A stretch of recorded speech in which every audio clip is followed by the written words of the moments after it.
You are standing beneath a blazing sun on a dry stretch of land in what is now northeastern Jordan.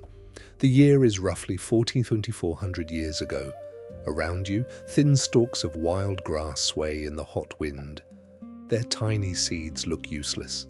They are hard, bitter, and wrapped inside tough husks that seem impossible to eat. If you picked one and bit into it, you would probably crack a tooth before getting any nourishment. Nothing about this plant suggests food, and yet the people beside you treat it like treasure. They carefully slice the seed heads with sharp flint blades, collect them in animal skin bags, and carry them back to camp. There, the real work begins. For hours they crush, pound, grind, and heat thousands of tiny grains until they finally become something edible. It is exhausting. It is slow. It burns more energy than it seems worth, but hidden inside that tedious process is one of the greatest discoveries your ancestors ever made. It was the beginning of bread. Most people imagine that bread appeared after farming. The story sounds logical. Humans settled down, planted wheat, harvested crops, and eventually learned how to bake. But archaeology now paints a very different picture.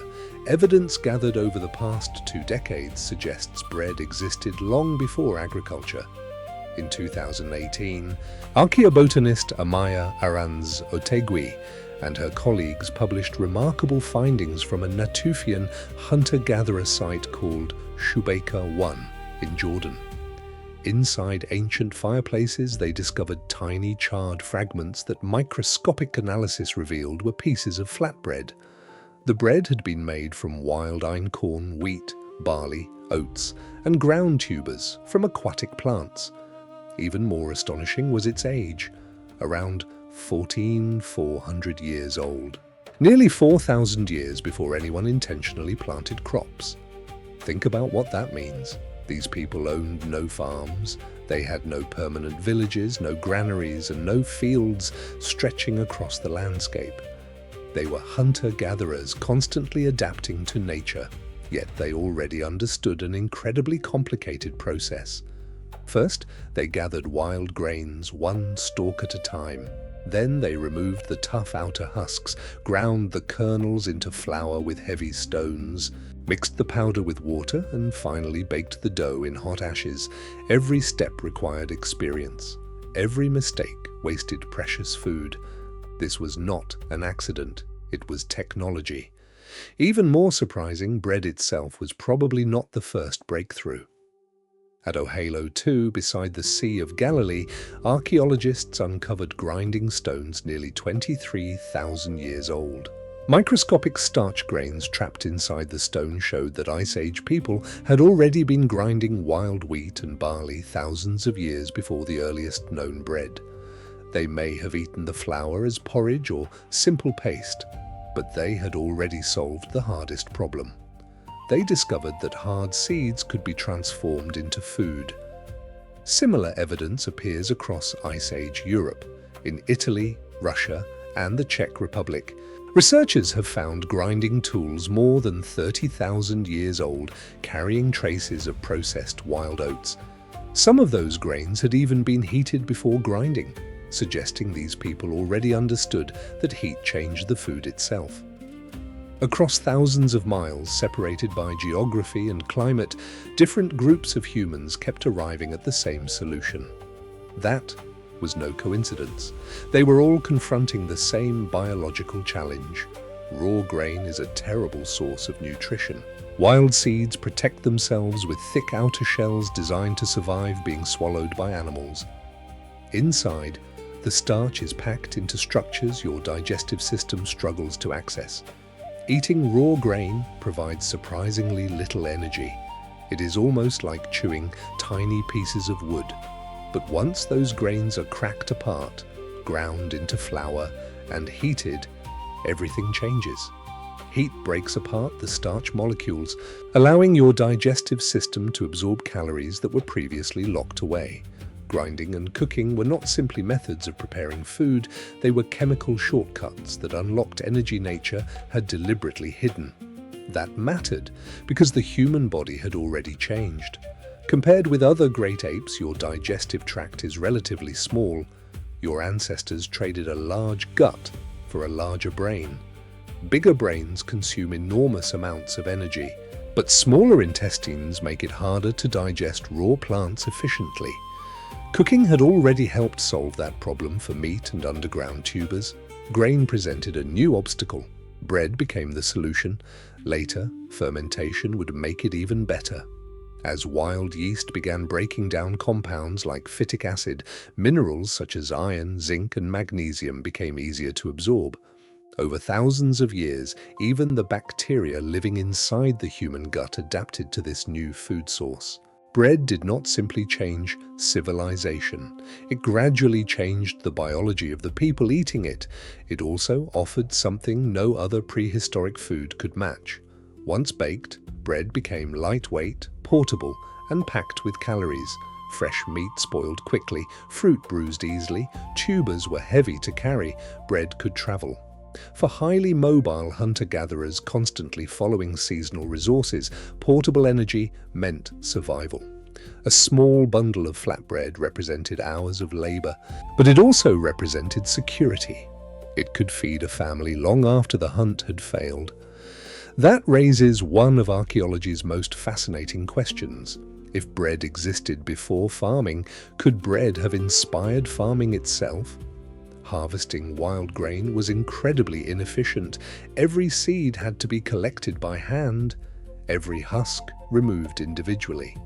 Grinding enough flour for even a few meals demanded hours of relentless work.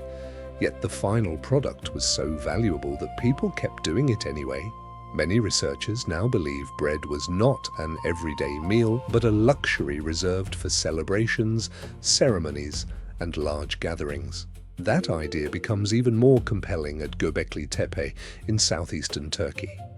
Built around 9500 BC by hunter-gatherers, this enormous ritual complex predates established farming communities. Excavations suggest vast amounts of grain were processed there to feed workers and visitors attending communal feasts. Archaeologist Klaus Schmidt proposed that the desire to supply reliable quantities of bread and beer for these gatherings may have encouraged people to begin deliberately planting wild cereals. In other words, agriculture may not have created bread. Bread may have created agriculture. If that theory is correct, the consequences are astonishing. The agricultural revolution, the rise of cities, governments, writing, organized religion, and eventually the modern world may all trace their origins back to one simple desire. People wanted more bread. Wild wheat itself also began changing under human hands.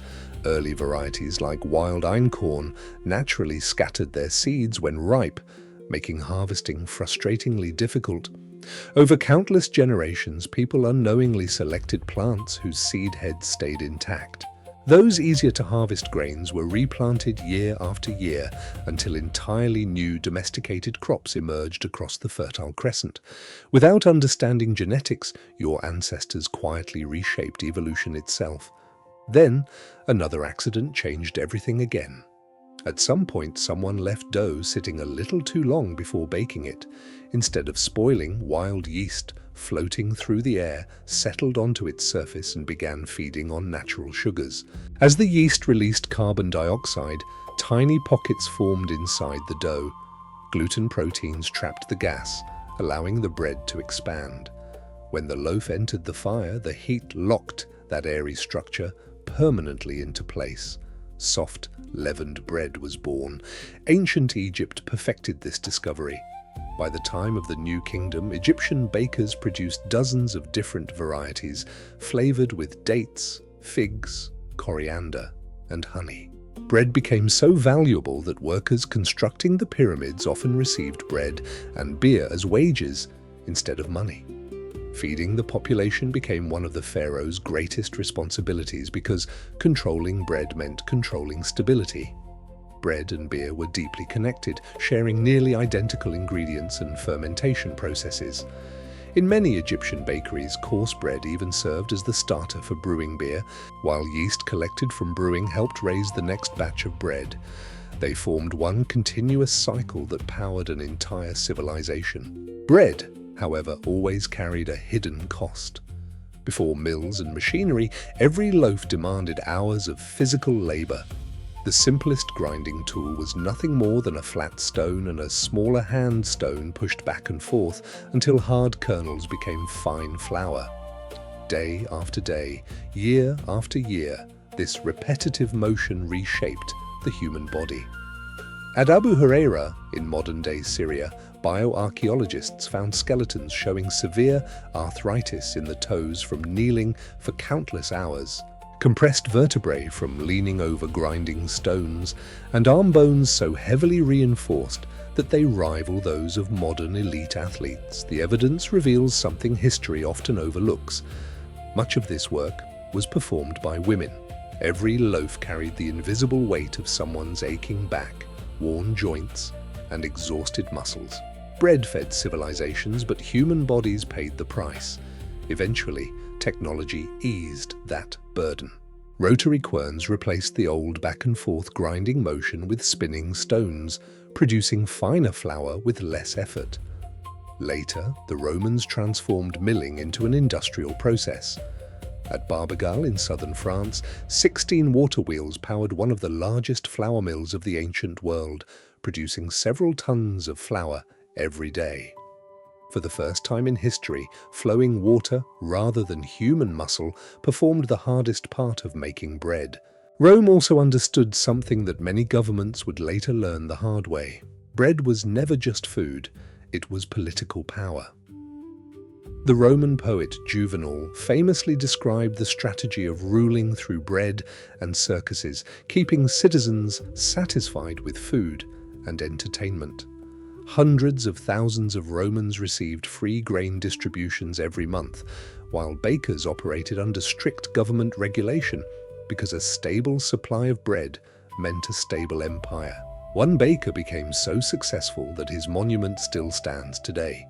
Marcus Vigilius Eurytices, a former slave turned wealthy baker, built himself an enormous tomb decorated entirely with scenes of bread production. More than 2,000 years later, it still reminds visitors that bread could elevate a person from slavery to lasting fame. Pompeii offers another extraordinary glimpse into that world. When Mount Vesuvius erupted in AD 79, volcanic ash preserved over 30 commercial bakeries almost exactly as they had been. Brick ovens remained intact, stone mills still stood in place. In some ovens, archaeologists even discovered round loaves waiting to be removed when disaster struck. Those loaves, divided into 8 wedges before baking, remain among the most recognizable foods ever recovered from the ancient world. For a brief moment, frozen in time, you can still see the bread someone expected to eat that morning before everything vanished beneath ash. Yet bread was never the invention of one civilization alone. Across the world, different societies independently discovered nearly identical solutions using whatever starchy plants surrounded them. In Mesoamerica, maize became tortillas. In Ethiopia, teff became injera. Across South Asia, wheat became chapati and naan. The Middle East developed pita. The Caucasus baked lavash. South America shaped arepas. None of these cultures borrowed the original idea from one another. They simply faced the same challenge. Hard seeds and starches were difficult to digest, so people ground them, mixed them with water, and cooked them over heat. Different ingredients, different continents, the same answer. Scientists call this convergent evolution when nature repeatedly arrives at similar solutions. Bread is a remarkable example of convergent technology. Human ingenuity followed the same path because biology and chemistry left little alternative. Even language preserves bread's importance. The English word companion comes from the Latin words meaning one who shares bread.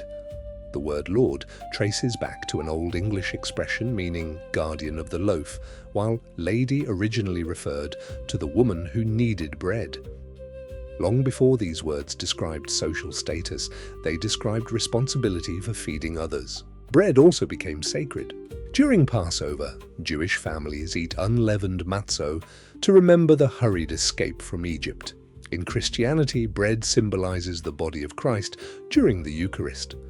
Across many Islamic cultures, bread is treated with profound respect, often picked up and kissed if it falls to the ground. Again and again, ordinary food became something far greater than nourishment. It became identity, memory, and faith. Bread even shaped revolutions. In 18th century France, ordinary workers spent the overwhelming majority of their income simply buying bread. When poor harvests drove prices beyond what families could afford, frustration exploded into the French Revolution. Whether Marie Antoinette ever said, "Let them eat cake," is almost certainly a myth, but the story survived because people instinctively understood the deeper truth. When bread disappears, governments rarely survive for long. Surprisingly, bread also stands behind one of humanity's greatest intellectual achievements. The earliest writing in Mesopotamia did not emerge to record poetry or philosophy. It developed because administrators needed to count grain entering and leaving storage facilities. Clay tokens evolved into written symbols, and those symbols eventually became cuneiform, the world's first writing system. History itself began with bookkeeping for grain, and grain ultimately meant bread. Centuries later, medieval Europe continued treating bread as a measure of wealth and social class. Fine white loaves belonged to the nobility, while ordinary people relied on darker breads made from rye, oats, or whatever grains they could obtain. English law eventually regulated the weight, quality, and price of bread because dishonest bakers threatened social stability. Even in the modern era, bread remained too important to leave entirely unregulated. Industrialization changed everything. In 1928, the first commercially sliced bread appeared in the United States, transforming convenience forever. A few decades later, the Chorleywood bread process revolutionized industrial baking by replacing long fermentation with high-speed mechanical production. What once demanded an entire day of grinding, mixing, waiting, and baking could now be completed in just a few hours on automated production lines. Bread became faster, cheaper, and more abundant than ever before. Yet something subtle was lost along the way. For almost all of human history, every loaf represented patience, knowledge, and labor stretching back through thousands of generations. Today, it often arrives wrapped in plastic, identical to millions of others, and disappears into a shopping cart without a second thought. So how did humans invent bread? The simplest answer is that they did not. No single tribe, kingdom, or civilization can claim its creation. Bread emerged again and again across different continents because any society with access to starchy plants grinding stones, water, and fire eventually discovered the same remarkable transformation. Harvest, grind, add water, apply heat. The recipe seems almost inevitable. It is written into the laws of chemistry as much as into human curiosity. But perhaps the most remarkable part of the story is not the bread itself. It is everything that followed. From crushed wild seeds came agriculture. From agriculture came permanent settlements. From settlements came cities, governments, trade, taxation, writing, organized religion, empires, and eventually the interconnected world you know today. Civilization may have begun not with kings or monuments, but with someone kneeling beside a flat stone, patiently grinding a handful of wild grass seeds into flour simply because their family needed another meal. Tomorrow morning, you might toast a slice of bread without giving it a second thought. You probably will not imagine the hunter-gatherer who first realized those worthless-looking seeds could become food. You will not picture the woman whose joints slowly wore away from decades spent grinding grain by hand. You will not think about the forgotten generations whose experiments, failures, and persistence transformed survival into civilization. You will simply eat. And, perhaps, that is the greatest triumph of bread. It became so deeply woven into human life that its extraordinary story disappeared beneath the ordinary act of breakfast.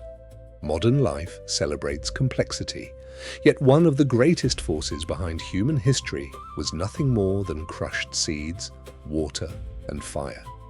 Sometimes the inventions that shape the world are not the ones people remember. They are the ones so fundamental that everyone eventually forgets they were inventions at all.